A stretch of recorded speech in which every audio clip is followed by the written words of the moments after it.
اثار اور قربانی کا یہ جذبہ دن رات انسان محنت کرتا ہے، کوشش کرتا ہے، مشقت کرتا ہے، بیٹے کی تعلیم اور تربیت کے حوالے سے اپنے مستقبل کو داؤ پہ لگاتا ہے اور اپنے بیٹے کی مستقبل کے بارے میں سوچتا ہے۔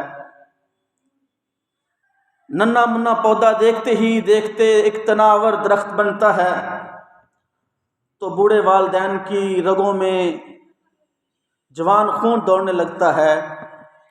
نوجوان بیٹا والدین کی تمناؤں اور حسین خوابوں کا مرکز بن جاتا ہے۔ جوانی کی دہلیز پر قدم رکھتے ہی والدین کو بیٹے کی شادی کی فکر لاحق ہو جاتی ہے۔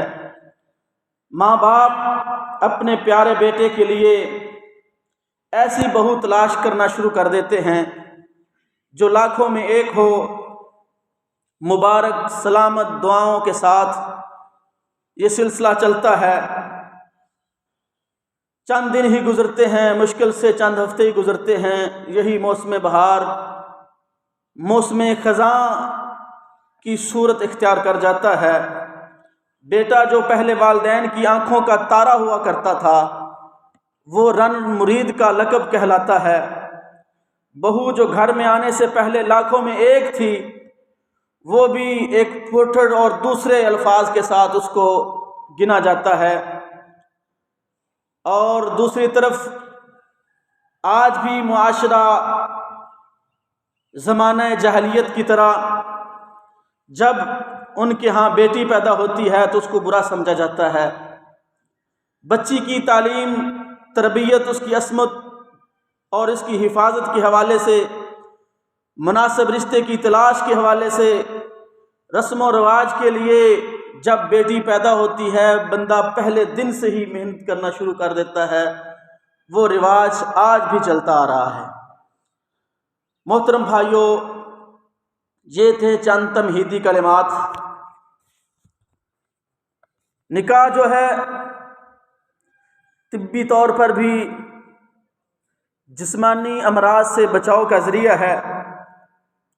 خالق کائنات مالک ارض و سما نے سورہ روم کے اندر فرمایا وَمِنْ آيَاتِهِ أَنْ خَلَقَ لَكُم مِّنْ أَنفُسِكُمْ أَزْوَاجًا لِتَسْكُنُوا إِلَيْهَا وَجَعَلَ بَيْنَكُم مَّوَدَّةً وَرَحْمَةً إِنَّ فِي ذَلِكَ لَآيَاتٍ لِقَوْمٍ يَتَفَكَّرُونَ۔ اور اس کی نشانیوں میں سے ہے کہ اس نے تمہارے لیے تم ہی سے بیویاں پیدا کی تاکہ تم ان کی طرف جا کر آرام پاؤ، اور اس نے تمہارے درمیان دوستی اور مہربانی رکھ دی ہے۔ بے شک اس میں ان لوگوں کے لیے یقیناً بہت سی نشانیاں اور غور فکر ہے۔ محترم بھائیوں، حضرت موسیٰ علیہ السلام جب ہجرت کر کے مدین کے علاقے میں پہنچے، قرآن مجید میں اس کا تذکرہ رب کائنات نے سورہ القصص کے اندر بیان کیا ہے کہ جب موسیٰ علیہ السلام نے شیخ مدین کی بیٹیوں کی خدمت کی، یعنی ان کی بیٹیوں کی بکریوں کو پانی پلایا، تو اللہ تبارک و تعالیٰ نے قرآن مجید میں اس طرح نقشہ کھینچا فَجَاءَتْ إِحْدَاهُمَا تَمْشِي عَلَى الْإِحْيَاءِ۔ ان بیٹیوں نے جا کے اپنے باپ کو بتلایا کہ ابا جان اس طرح کر کے ایک بڑا ہی باحیا، بہت ہی اچھا انسان، نیک دل انسان لگتا ہے، اس نے ہماری بکریوں کو پانی پلایا ہے۔ شیخ مدین علیہ الرحمہ شعیب، ان کا نام تاریخ ذکر کرتی ہے۔ شعیب علیہ الرحمہ نے اپنی ایک بیٹی کو بھیجا، قرآن مجید نے عرض کیا فَجَاءَتْهُ إِحْدَاهُمَا تَمْشِي عَلَى الْإِحْتِحْيَاءِ کہ ایک ان میں سے بڑی حیا کے ساتھ موسیٰ علیہ السلام کے پاس آئی اور آ کے کہنے لگی میرے باپ آپ کو بلاتے ہیں۔ شیخ مدین نے موسیٰ علیہ السلام کا انٹرویو کیا کہاں سے آئے ہو، کدھر سے آئے ہو، کیا کرنے آئے ہو، کیسے ہوا، کس نے کیا، یہاں کیسے پہنچے، مکمل واقعہ پیچھے سے سنایا۔ تو حضرت شعیب فرماتے ہیں آپ امن والی جگہ پہ پہنچ گئے ہیں، آپ کو پریشان ہونے کی ضرورت نہیں ہے، آپ میرے پاس رہیں، میرا دل چاہتا ہے کہ میں تجھے اس کی اجرت دوں، میرے پاس بیٹیاں ہیں، بیٹا نہیں ہے، اگر تو میرے پاس کام کرے گا تو میں چاہتا ہوں ان 2 بیٹیوں میں سے ایک بیٹی کا نکاح تیرے ساتھ کر دوں گا۔ 8 سال اللہ تبارک و تعالیٰ نے قرآن مجید کے اندر ذکر کیا کہ اے موسیٰ اگر تو میری بکریوں کو 8 سال پالے گا، خدمت کرے گا تو تیرا میں ایک بیٹی کے ساتھ نکاح کر دوں گا، اور اگر 2 سال مزید کر دے گا تو تیری مہربانی ہوگی۔ حضرت موسیٰ علیہ السلام نے یہ شرط قبول کی اور 10 سال بکریاں ان کی چرائیں، ان کی خدمت کی۔ کسی عظیم نکتہ دان نے یہ بات لکھی، حضرت موسیٰ علیہ السلام کو کس چیز نے روکا کہ وہ 10 سال بکریاں چرانے پہ مجبور ہو گئے؟ تو تاریخ اور نکتہ دانوں نے یہ بات، مفسرین نے لکھی کہ صرف ایک ہی چیز تھی جس کی وجہ سے موسیٰ علیہ السلام نے یہ نوکری کرنا قبول کی، وہ تھی حیا۔ وہ حیا تھی جس کے لیے موسیٰ علیہ السلام نے 10 سال بکریاں چرائیں۔ اور اگر اپنی عفت اور عصمت کی حفاظت کے لیے بندہ کوشش کرتا ہے، پچھلے جمعے کے اندر میں نے حدیث سنائی کہ اللہ تبارک و تعالیٰ پر 3 بندوں کی مدد کرنا لازم ہے، ضروری ہے۔ ان میں سے ایک وہ شخص جو اپنی عزت کی حفاظت کے لیے کوشش کرتا ہے کہ وہ نکاح کرے، اللہ تبارک و تعالیٰ اس کی ضرور مدد کرتے ہیں۔ محترم بھائیوں، شادی کو ہو جانا، شادی سے پہلے کچھ مسائل بہت ضروری ہیں جو ہمارے معاشرے کے اندر کچھ لوگ تو بہت ہی سختی کر جاتے ہیں اور کچھ اتنے ڈھیلے ہوتے ہیں وہ مغرب سے بھی آگے گزر جاتے ہیں۔ لیکن ہمارے لیے رول ماڈل محمد الرسول اللہ صلی اللہ علیہ وسلم ہیں کہ آپ نے فرمایا کہ میاں بیوی کے اندر اختلاف ڈالنے والا شیطان ہوتا ہے۔ اس سے بھی پہلے بیٹی سے مشورہ کرنا، بیٹے سے مشورہ کرنا۔ اللہ تبارک و تعالیٰ نے انسان کو، اگر مرد کو اجازت دی ہے کہ وہ ولی ہے، حاکم ہے، اس سے کسی کو اجازت لینے کی ضرورت نہیں ہے، تو دوسری طرف اپنی بیٹی کی حفاظت کے لیے بھی اسے کھڑا کیا ہے، اور دوسری طرف بیٹی کو بھی مکمل حق شریعت نے دیا ہے کہ جہاں اس کی مرضی ہو وہ اپنے باپ کو بتلائے گی۔ باپ کو بھی چاہیے کہ وہ اپنی بیٹی سے مشورہ کرے۔ رسول اللہ صلی اللہ علیہ وسلم نے یہ اختیار دیا ہے بیٹی کو، لڑکی کو، کہ وہ اس کا انکار بھی کر سکتی ہے، اقرار بھی کر سکتی ہے۔ دونوں کی رضامندی، ولی کی اور بیٹی کی رضامندی ضروری ہے۔ جامع ترمذی کے اندر روایت ہے کہ رسول اللہ صلی اللہ علیہ وسلم کے پاس ایک خاتون آئی، کہنے لگی یا رسول اللہ صلی اللہ علیہ وسلم، میرے باپ نے فلاں مرد کے ساتھ میرا نکاح کر دیا ہے، مجھے پسند نہیں ہے۔ تو رسول اللہ صلی اللہ علیہ وسلم نے اسے اختیار دے دیا کہ اگر تو چاہتی ہے تو رہے، اور ساتھ یہ بھی فرمایا کیا تو اس سے الگ ہونا چاہتی ہے؟ جی یا رسول اللہ صلی اللہ علیہ وسلم، میں اس سے الگ ہونا چاہتی ہوں۔ کیا اگر جو اس نے حق مہر تجھے دیا ہے فلانا باغ، تو اس کو باغ واپس کر دے گی؟ کہنے لگی یا رسول اللہ صلی اللہ علیہ وسلم، میں اس کا باغ حق مہر کے اندر جو اس نے مجھے دیا ہے میں اس کو واپس کرتی ہوں، لیکن میں اس کے ساتھ نہیں رہ سکتی۔ آپ نے فرمایا ٹھیک ہے، اس کو بولتے ہیں خلا۔ اس لیے والدین کو بھی چاہیے کہ اپنی بیٹی کی رضامندی کو ملحوظ خاطر رکھیں، اور بیٹی کو بھی چاہیے کہ اپنے والدین کی عزت کی جو ہے نا وہ خیال رکھیں۔ اور اس سے بھی پہلے جوانی جب بندے کی سٹارٹ ہوتی ہے، عورت کی ہو یا مرد کی ہو، یہ بہت ہی کم عقلی والی یہ عمر ہوتی ہے جب اس کے اندر کوئی غلطی کرتا ہے تو پھر بڑے مظلوم بن کے باپ کو ظالم قرار دے کے، ماں کو ظالم قرار دے کے، باپ کو ظالم، بیٹے بھائی کو ظالم قرار دے کے ان کا بھاگ جانا اور جا کر کے نکاح کرنا۔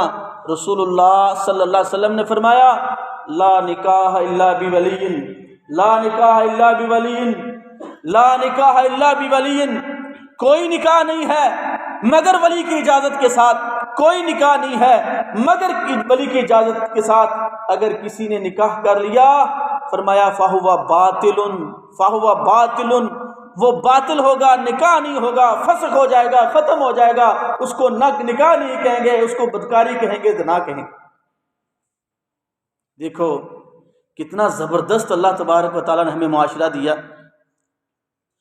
جو بھاگ کر جاتے ہیں عدالت کے اندر جا کر کے پہلے بدکاری کرتے رہتے ہیں، پھر اس کو شرعی بنانے کے لیے ان کو عدالتیں سپورٹ کرتی ہیں، اللہ معاف کرے یہ الگ مغرب نے ہمیں قانون دے دیا ہے کہ ایسے تو نہیں یہ اکٹھے رہیں گے، چلو ان کو اسلامی شرعی حق دے دیتے ہیں، عدالتوں میں جا کر کے یہ بدکاری کرتے پھریں۔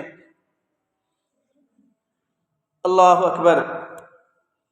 تو یہ شریعت اس بات کی اجازت نہیں دیتی کہ جا کے یہ خباثتیں کرتے پھریں، یہ والدین کی اجازت کے بغیر یہ کام کرتے پھریں۔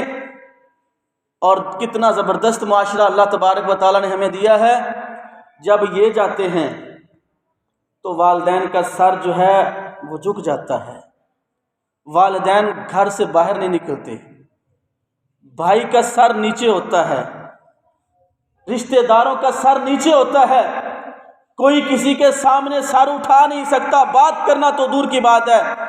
اور دوسری طرف جب ارینج میرج ہوتی ہے، والدین کی رضامندی ہوتی ہے، رشتہ داروں کی رضامندی ہوتی ہے، تو پھر کیا ہوتا ہے، باپ بھی بیٹھا ہوتا ہے، بھائی بھی بیٹھے ہوتے ہیں، ماموں بھی بیٹھے ہیں، کزن بھی بیٹھے ہیں، دوسرے رشتہ دار بھی بیٹھے ہیں۔ اس وقت باپ کا سر جو ہے وہ فخر سے بلند ہوتا ہے، بات اس نے بھی وہی کام کرنا ہے، اس نے بھی وہی کام کرنا ہے، لیکن یہ ایجاب اور قبول کے ساتھ حلال ہو جاتا ہے، وہ بغیرتی کے ساتھ حرام ہو جاتا ہے۔ اور اللہ تبارک و تعالیٰ نے ہمارے لیے نکاح کو حلال کی قرار دیا ہے، بدکاری کو حرام قرار دیا۔ اور ہمیں اپنے والدین کی، نوجوانوں کو چاہیے، نوجوان بیٹیوں کو چاہیے کہ اپنے باپ کی پگ کو ذلیل نہ کریں، اپنے باپ کی پگ کی عزت کا خیال رکھیں، یہ بہت ضروری ہے۔ اللہ اکبر۔ اور دوسری بات جو اللہ تبارک و تعالیٰ نے اس نکاح کے موقع کے اندر خطبہ مسنونہ نبی رحمت صلی اللہ علیہ وسلم کی زبان سے کہلوایا، 3 آیات ہیں، تینوں آیات کے اندر اللہ تبارک و تعالیٰ نے تقوی کی بات کی ہے کہ مومنو، خوشی کی بات ہو، پریشانی غمی کی بات ہو، کوئی بھی مسئلہ ہو، سب سے پہلے اپنے دل کے اندر اللہ کا ڈر اور خوف ہر معاملے کے اندر ضروری ہے۔ اور جو ہمارے معاشرے کے اندر سکم ہے، اتنا مجمع اکٹھا ہوتا ہے نکاح کے موقع کے اوپر، مولوی صاحب کو کہا جاتا ہے جی تشریف لے آؤ، نکاح پڑھاؤ، تو اللہ معاف کرے ایک تو وہ عجیب رسم ہے، چل بھی پڑھ کلمے پڑھانے لگا جیسے یہ ابھی مسلمان نیا کرنے لگا، بھئی تو نکاح مسلمان کا پڑھانے لگا، یہ تو کیا کام کرنا۔ نبی رحمت صلی اللہ علیہ وسلم نے نکاح پڑھایا، ان الحمدللہ نحمدہ ونستعینہ، جو ہم جمعہ کے خطبہ کے اندر پڑھتے ہیں وہی نکاح کا خطبہ ہے۔ اور جو خطیب ہے، نکاح پڑھانے والا ہے، وہ 3-4 بندے بیٹھے ہوتے ہیں، بولی جا خطبہ پڑھ کے تینوں قبول ہے جی دعا کرو جی۔ دور سے لوگوں کو پتہ چلتا ہے کہ مولوی صاحب نے ہاتھ چکے نہیں، دعا کر لیے۔ تو اس کو چاہیے، خطیب کو، خطبہ دینے والے کو، نکاح پڑھانے والے کو چاہیے کہ کم از کم ان آیات کا ترجمہ ہی کر کے سنا دے، جو نکاح جو ہے مسنونہ ہے، خطبہ مسنونہ ہے، اس کا ترجمہ ہی پڑھ کے سنا دے، تاکہ لوگوں کو معلوم ہو یہ محمد الرسول اللہ صلی اللہ علیہ وسلم کے امتی کا نکاح ہے، آپ نبی کریم صلی اللہ علیہ وسلم کے طریقے کے مطابق نکاح ہے، یہ مسنون نکاح ہے، یہ ہم نے رسم بنا لی، رواج بنا لیا۔ اس کو چاہیے، ہمارے علماء کرام کو بھی چاہیے کہ وہ علی الاعلان جب خطبہ دیں سب کو خاموش کر کے ان کو سنائیں، اور تمام گواہوں کی موجودگی میں قبول ہے، کروا رہا ہے، جو 3-4 بیٹھے نے انہوں نے سامنے اعلان کرتا پہ تو باقی سارے شور ڈال رہے ہیں، بنگڑا ڈال رہے ہیں، جو بھی کر رہے ہیں، یہ خرافات الگ ہیں، یہ ایک لمبا موضوع ہے، الگ بحث ہے، لیکن کم از کم یہ خطبہ مسنونہ تمام لوگوں کو سنانا چاہیے۔ نکاح ہو گیا، یہی پہلے موسم بہار، بعد میں موسم خزاں کے اندر جب تبدیل ہوتا ہے تو اللہ تبارک و تعالیٰ نے گھر کے اندر اچھے طریقے سے رہنے کا حکم دیا ہے، بیوی کو بھی اور خامد کو بھی، اور اللہ تبارک و تعالیٰ نے ہر ایک کے الگ الگ حقوق بیان کیے ہیں۔ اللہ اکبر۔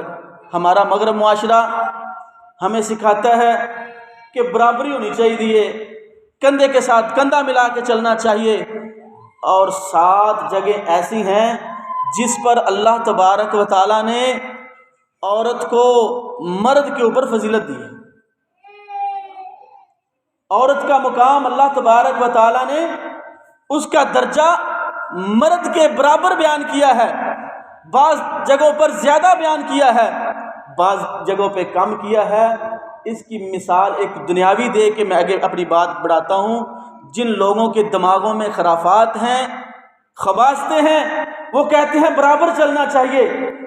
جب جنگ ہو، اس کے اندر ایک فوجی پکڑا جائے، اس فوجی کے بدلے میں فوجی دوسرا ملک لیتا ہے، اور جب اس کا کمانڈر ان چیف پکڑا جائے، جرنیل پکڑا جائے، تو پھر ایک کے بدلے ایک سپاہی نہیں ہوتا، اس جرنیل کے بدلے میں 100 ہوتا ہے، 1000 ہوتا ہے، بلکہ اس سے بھی زیادہ ہوتا ہے۔ کیا یہ انسان نہیں ہے؟ یہ برابر نہیں ہے؟ یہ دنیا کا اگر اصول ہے تو میرے رب کے اصول تم سے بہت زبردست ہیں۔ یہ میرے اللہ کے بنائے ہوئے قوانین بہت شاندار ہیں اور جاندار ہیں، ہمارے لیے اسی کے اندر خیر ہے۔ اور جو مساوات کی بات کرتے ہیں، کبھی دیکھا کسی نے امریکہ کے اندر، برطانیہ کے اندر، کسی یورپ کنٹریز کے اندر کہ کسی نے جرنیل بنایا ہو، کسی خاتون کو کمانڈر ان چیف بنایا ہو؟ امریکہ میں آج تک تو کوئی جج صدر نہیں بن سکی، جج نہیں بن سکی، الا ماشاءاللہ 1-2 کے علاوہ، اور ہمیں یہ سکھاتے ہیں کہ تم ہر جگہ عورت کو برابر میں کھڑا کرو۔ حقیقت میں وہ کچھ اور چاہتے ہیں۔ یہ بھیڑیوں نے احتجاج کرنا شروع کیا ہے کہ ان بکریوں کو آزادی ملنی چاہیے۔ یہ بھیڑیے ہیں انسانی شکلوں کے اندر، یہ انسان نہیں ہے۔ عزت و آبرو کی حرمت کی بات ہو تو اللہ تبارک و تعالیٰ نے مرد اور عورت کی عزت کو ایک قرار دیا ہے۔ سورہ حجرات کے اندر جہاں اللہ تبارک و تعالیٰ نے مردوں کو حکم دیا ہے کہ ایک دوسرے کا مذاق نہ اڑائیں، ایک دوسرے کا عورت مذاق نہ اڑائیں، یہ مرد کو بھی برابر ہے، عورت کو بھی برابر حکم دیا ہے۔ اور رسول اللہ صلی اللہ علیہ وسلم کے زمانے کے اندر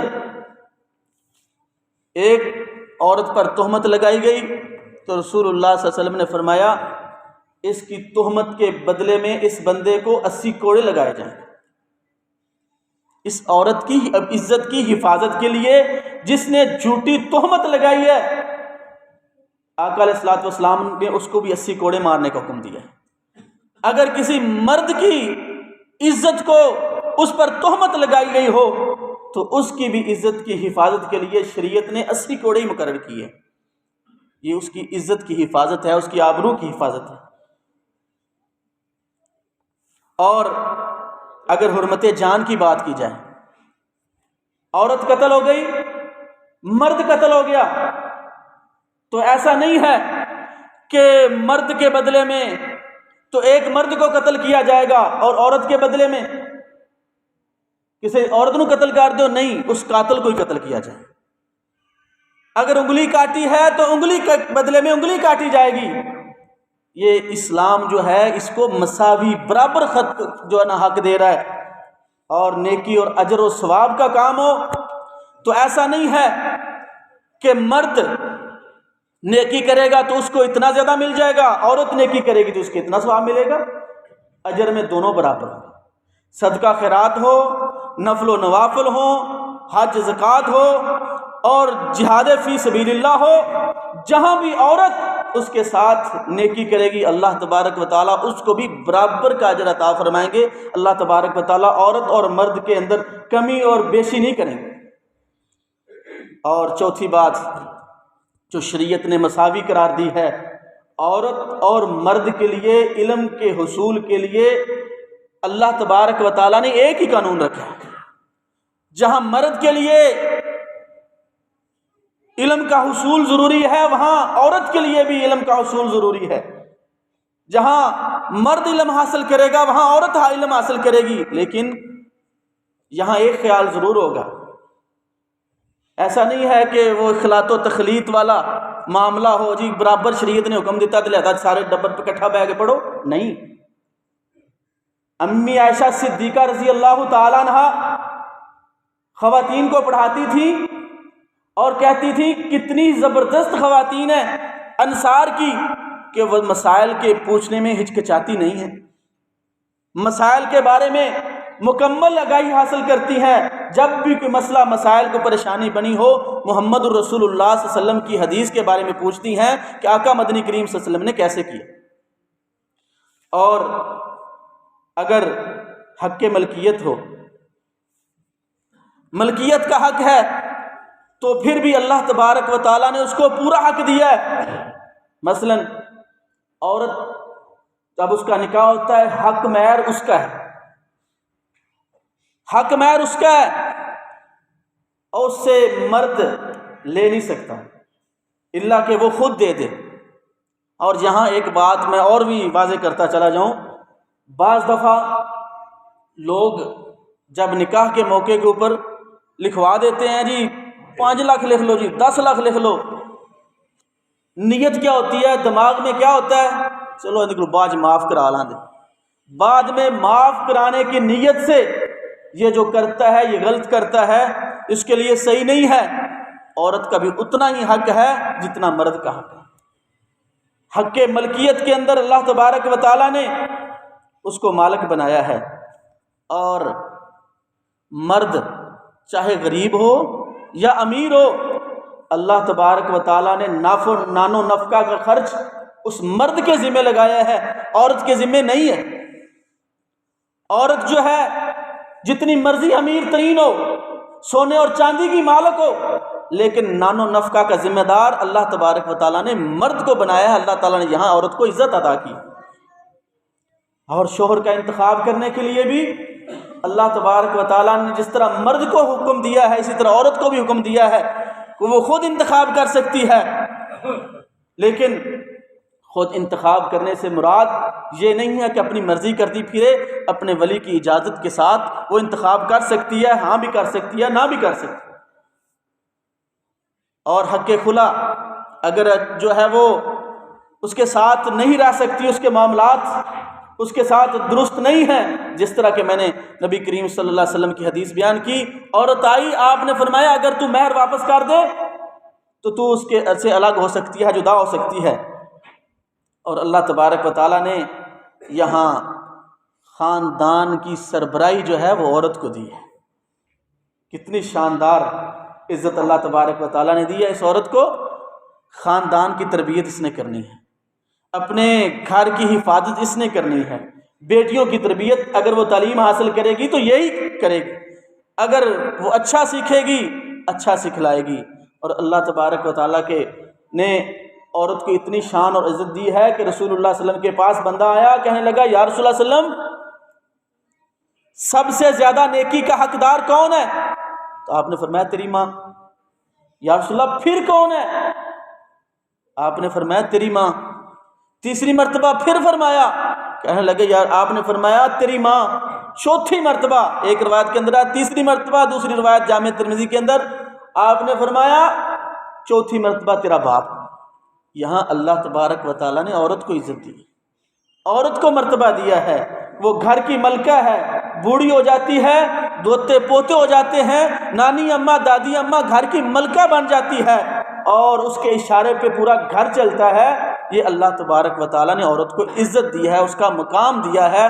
یہ بات چل رہی تھی نکاح کے متعلق، اور اگر نکاح ہو گیا تو اس کے اندر فساد ڈالنے والے بھی ہوتے ہیں، فساد ڈالنے والے بھی ہوتے ہیں، اور فساد ڈالنے والوں کو شریعت نے شیطان کا بھائی قرار دیا ہے۔ رسول اللہ صلی اللہ علیہ وسلم نے فرمایا کہ شیطان اس وقت سب سے زیادہ خوش ہوتا ہے جب دو میاں بیوی آپس کے اندر لڑیں، اور اس وقت اس کو اتنی تکلیف ہوتی ہے جب یہ دونوں آپس کے اندر صلح کرتے ہیں، اکٹھے رہتے ہیں، اس کو تکلیف ہوتی ہے۔ تو ہمیں چاہیے کہ ہم اپنے گھروں کے اندر اچھا ماحول بنائیں اور شیطان کو خوش نہ کریں، رحمان کو خوش کریں۔ اللہ کو راضی ہوگا، اللہ کا رسول راضی ہوگا۔ جب اللہ راضی ہو جائے گا تو ہمارے تمام کے تمام معاملات درست ہو جائیں گے۔ اللہ تبارک و تعالی ہمیں کتاب و سنت کو سمجھ کر عمل کرنے کی توفیق عطا فرمائے۔ وآخر دعوانا الحمدللہ رب العالمین۔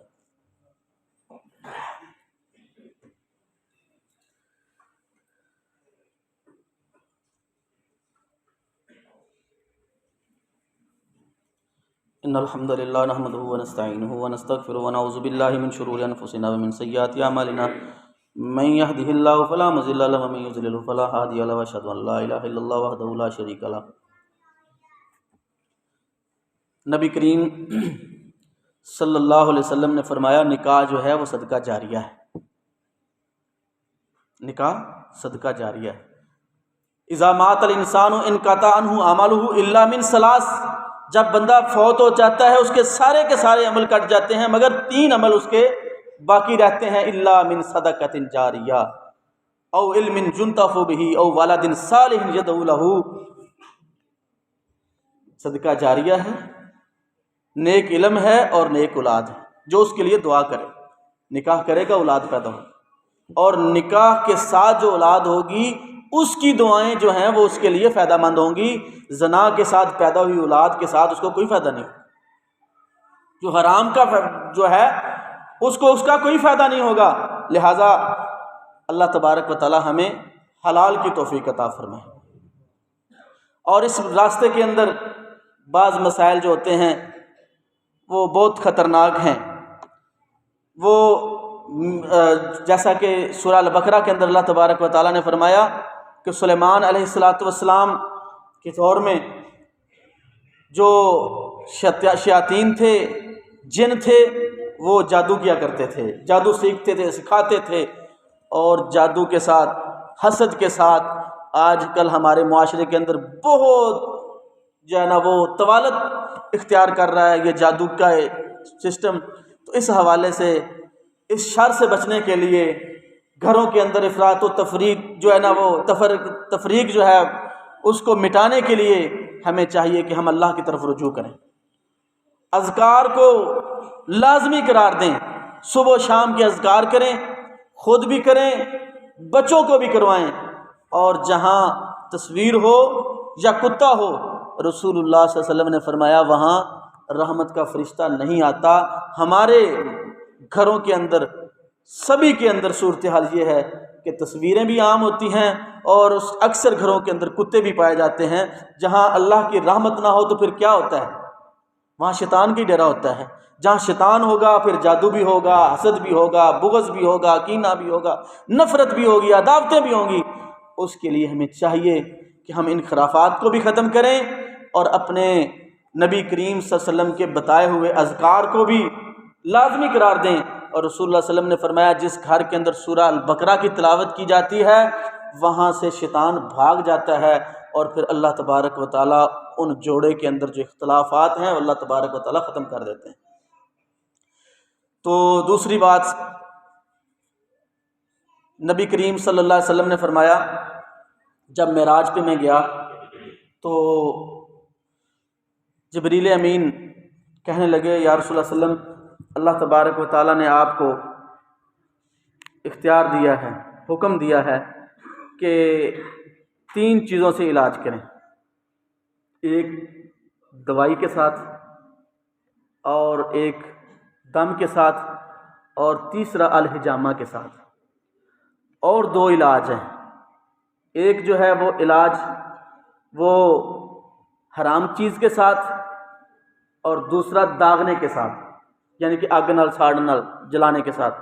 آپ نے فرمایا کہ اللہ تبارک و تعالیٰ نے مجھے منع کیا ہے کسی حرام چیز کے ساتھ علاج کرنا اور داغ دینا، جس طرح ہمارے معاشرے میں لوگ مجھے یہ پوچھ رہا نہیں ساڑ دیں، تو یہ جائز نہیں ہے، اس کے ساتھ علاج کرنا درست نہیں ہے، اور جو بھی دوائی ہے وہ استعمال کر لینی چاہیے، جلانا نہیں چاہیے۔ شریعت نے حجامے کی اجازت دی ہے، دوائی کی اجازت دی ہے، اور دم کی اجازت دی ہے، اور دم بھی مسنون دم جو رسول اللہ صلی اللہ علیہ وسلم سے ثابت ہے اس کے ساتھ۔ اور رسول اللہ صلی اللہ علیہ وسلم نے فرمایا جو بندہ حجامہ کرواتا ہے 17 تاریخ چاند کی، 17 تاریخ، 19 تاریخ اور 21 تاریخ کو اللہ تبارک و تعالیٰ اس بندے کو ہر بیماری سے محفوظ رکھتے ہیں۔ تو ہمیں چاہیے کہ یہ حجامہ جو ہے، کپنگ تھراپی جو ہے، یہ کوشش کرنی چاہیے، یہ لگوانی چاہیے۔ تو انشاءاللہ آج ہمارا جمعے کے بعد انشاءاللہ کیمپ بھی ہوگا۔ یہ اعلان وہ کمائی والا اعلان نہیں ہوگا جس کے اندر رسول اللہ صلی اللہ علیہ وسلم نے فرمایا جس نے مسجد کے اندر اعلان کیا کاروبار کے لیے تو اس کو بد دعا دو۔ کون سی؟ لا اربح اللہ فی تجارتی کا، جو اپنی دکانداری کا اعلان کرے، آپ نے فرمایا اس کو بد دعا دو کہ اللہ تبارک و تعالیٰ تجھے اس کے اندر نفع ہی نہ دے۔ اور جو بندہ گم چیز کا اعلان کرے کہ میری فلانی شے گواچ گئی ہے، کسی نے لبے تو میرے گھر پہنچا دے، یا کوئی جو ہے نا وہ بتا دے، جس طرح کہ ہمارے جانوروں کے اعلان ہوتے ہیں، جی فلانی شے گواچ گئی تو فلانی شے گواچ گئی، تو رسول اللہ صلی اللہ علیہ وسلم نے فرمایا اس کو کہو لا رد اللہ علیہ، اللہ تبارک و تعالیٰ تجھے یہ واپس لٹائی نہیں۔ یہ رسول اللہ صلی اللہ علیہ وسلم کی بد دعا ہے۔ تو یہ کاروباری اعلان نہیں ہے، یہ نبی کریم صلی اللہ علیہ وسلم کی سنت کو زندہ کرنے کے لیے اعلان ہے۔ تو انشاءاللہ ابھی نماز آج کس تاریخ ہے چاند کی، تو اگر کوئی حجامہ لگوانا چاہے تو انشاءاللہ یہاں جمعے کی نماز کے بعد بندوبست ہوگا۔ اللہم انصر الاسلام والمسلمین، اللہم انصر الجہاد والمجاہدین، اللہم اشف مرضانا مرضى المسلمین، اللہم اعز الاسلام والمسلمین واذل الشرک والمشرکین۔